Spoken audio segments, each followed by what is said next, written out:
फैला रखी है चैनल पे, पूरा देश देख रहा है। क्या आपने राजीव त्यागी से माफी मांगी? कितने अराजक होते हैं। राजीव जी देखिए राजीव जी पूरी बहस डिरेल हो रही है। मैं जानना चाहता हूं कि आप उसको क्लैरिफाई करें, उस बात को माननीय एमपी से कह दें, भाई माननीय एमपी हैं वहां से शुरू कर दे, माननीय एमपी हेमा मालिनी वहां से शुरू कर दे, बात रखे, सवाल नहीं भी होती शब्दों में ना महिला के लिए ऐसे शब्दों का प्रयोग उचित नहीं है। 543 लोग बाग मान्य तो है ही, लेकिन मान्य लोगों को मान्य रहने के लिए, मान्य बने रहने के लिए एक्ट तो करना पड़ेगा ना कुछ। हेमा मालिनी जी पे इतनी वजिद है भारतीय जनता पार्टी, इतनी कृपालु है भारतीय जनता पार्टी कि महाराष्ट्र में उनको प्लॉट दे देती है, सस्ती दरों पर प्लॉट दे देती है, 70 करोड़ की प्रॉपर्टी 7 लाख में दे देती है। मैं पूछना चाहूंगा my dear friend Sambit Patra, देखिए सोनिया जी ने आप बेचैन हैं, सोनिया जी ने देश के करोड़ों खरबों रुपया हेमा मालिनी जी को बताइए सोनिया जी कि मथुरा की जनता के दुख दर्द हमने में कभी काम सोनिया आए। जी के लिए हेमा मालिनी जी को बताइए सोचा भी कि नहीं है मथुरा कि के हम किसी लोग महिला के लिए रहने का काम कहेंगे, करें, इतना ऐसे पैसा काम नहीं सोनिया जी चलेगा के संबित परिवार पात्रा। ने लूट लिया, मगर आप हेमा मालिनी के लिए जैसे शब्दों ऐसा का प्रयोग कर काम रहे नहीं हैं, चलेगा, अच्छा होगा कि आप ऐसे काम नहीं चलेगा। कैसे काम नहीं चलेगा? मालिनी जी को आप हेमा मालिनी को कुछ भी बोल देंगे, एक महिला को मथुरा गाली की दे जनता देंगे की यहाँ पे सेवा नेशनल करें, चैनल में, ना कि और हम लोग फिल्मी माफी जगत भी पे नहीं रह मांगेंगे करके आपसे। वहां पर रह अपनी सेवा कर रही है वो। संबित जी ये सवाल बार बार आ रहा है। बिल्कुल नहीं माफी, आप माफी मांगिए, आप माफी मांगिए। मैं आपके सवाल को मैं संबित जी से पूछ लेता हूं। संबित जी ये सवाल जो बार बार पूछा जा रहा है, सवाल ये था कि क्या हेमा मालिनी जी ने इससे पहले प्रशासन के सामने ये समस्या रखी थी? बिल्कुल रखी थी, मगर देखिए प्रतीक जी ये बहुत बड़ा विषय है।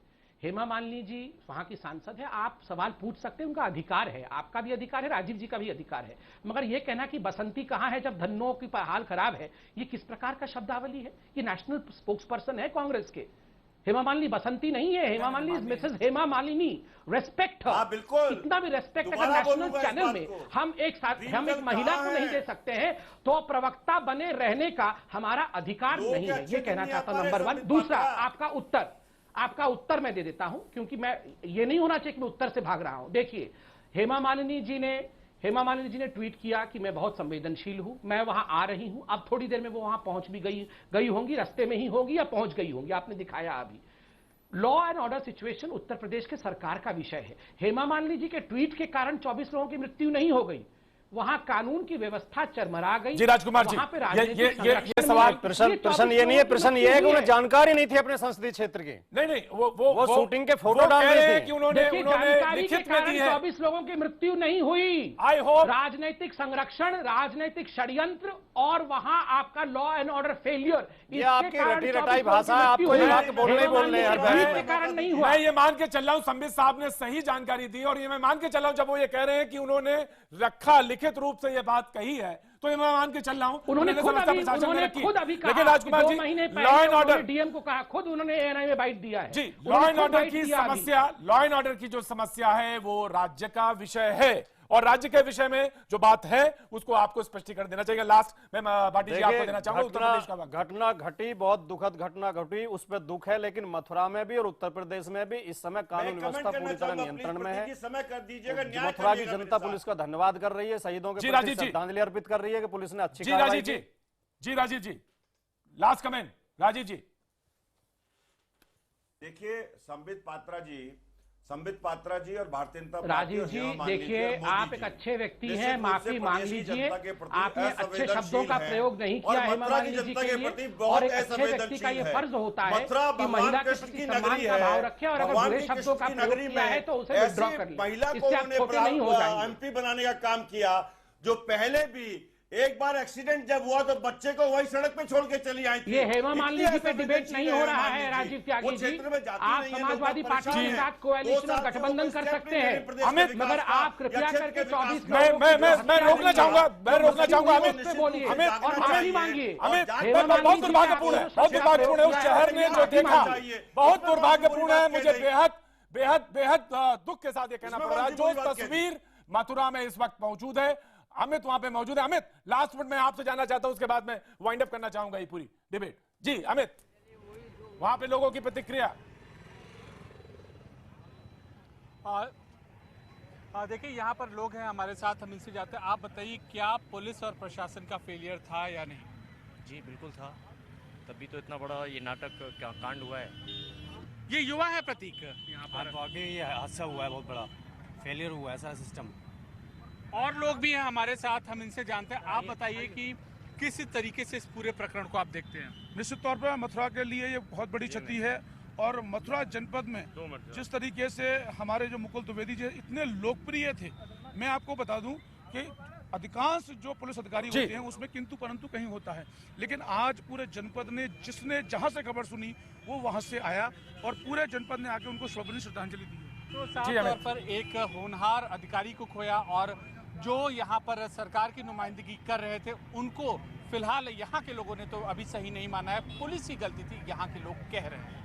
जी शुक्रिया शुक्रिया अमित, आपका भी, शलभ मणि आपका भी लखनऊ से, और हमारे सारे गेस्ट जो यहाँ पे मौजूद हैं उनका बहुत बहुत शुक्रिया। लेकिन हम आपको बता दें, वक्त तो चला हमारे दर्शकों की राय दिखाने का। हमने सवाल पूछा था, जो सवाल हमने पूछा था एकदम डिबेट के पहले, कि क्या मथुरा कांड अखिलेश राज में कानून के खौफ के खात्मे का सबूत है।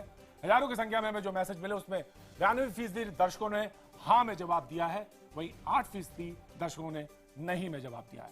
ट्विटर पर यही सवाल जो हमने रखा, तो यही सवाल जब रखा तो 84% दर्शकों ने हाँ में इसका जवाब दिया, वहीं 16% दर्शकों ने नहीं में जवाब दिया।